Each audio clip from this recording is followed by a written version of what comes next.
नमस्कार, लाईव्ह मराठीमध्ये आपलं स्वागत। आता काही एका 2 दिवसांमध्ये शाळांना सुट्ट्या पडतील आणि त्यानंतर एक ऐतिहासिक शहर म्हणून ज्याची ओळख आहे ते म्हणजे आपलं कोल्हापूर शहर। आणि या कोल्हापूर शहरात पर्यटक आणि आई अंबाबाईच्या भाविकांची मोठी गर्दी होणार आहे।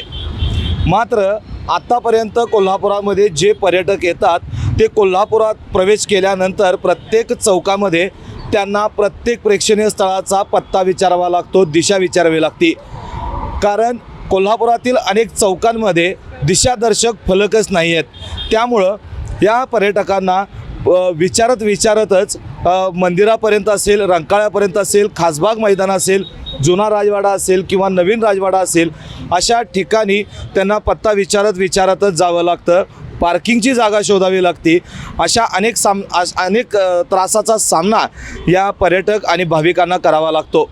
मी सध्या कोल्हापूर शहरातील मध्यवर्ती बिंदू चौक, जे कोल्हापूरचा बिंदू मानला जातो, आणि त्या बिंदू चौकामध्ये मी सध्या उभा आहे। आपण या ठिकाणी बघू शकता की या संपूर्ण परिसरामध्ये कुठेही दिशादर्शक फलक या ठिकाणी दिसत नाही आहे।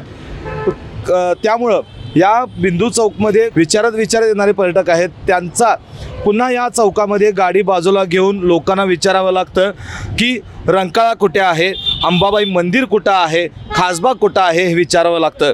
आत्ता जर या ठिकाणी बघितलं तर माझ्या मागे आपण एक फलक बघू शकता।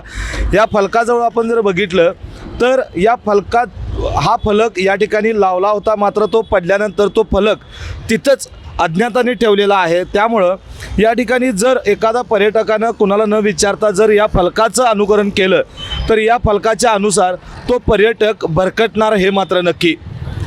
कारण अगदी विरुद्ध दिशेला श्री अंबाबाई मंदिर, त्याची दिशा जी आहे ती या खालच्या बाजूला आपल्याला बघायला मिळते।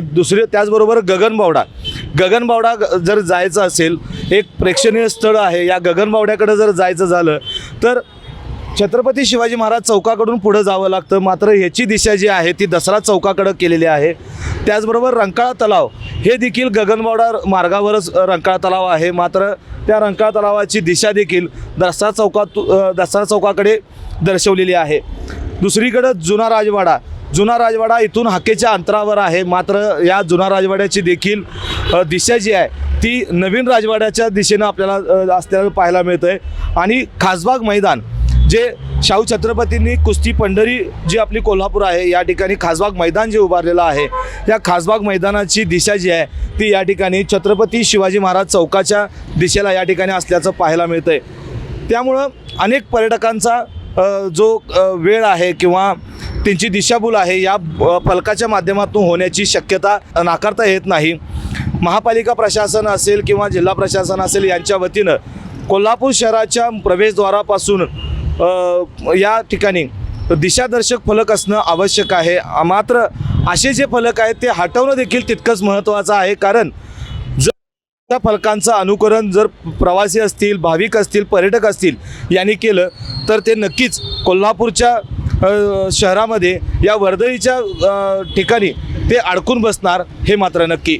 व्हिडिओ जर्नलिस्ट सलमान जमादारसह मी सद्दाम अली, लाईव्ह मराठी, कोल्हापूर।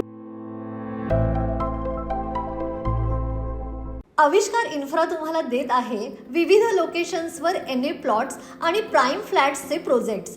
नंदिनी जाधव नगर, शांत निवांत कोल्हापुरात घर म्हणजेच नंदिनी जाधव नगर। मल्हार रामगिरी, तुमच्या स्वप्नातील बंगल्याची पहिली पायरी। मल्हार रामगिरी हातकणंगले। पॅनोरामा हिल्स आंबा, सह्याद्रीच्या कुशीत निसर्गाच्या सानिध्यात तुमचं स्वतःचं farm house. Padmavira city Jaysingpur, एक आधुनिक लाईफस्टाईल देणारा 1 and 2 BHK होम्सचा प्रोजेक्ट।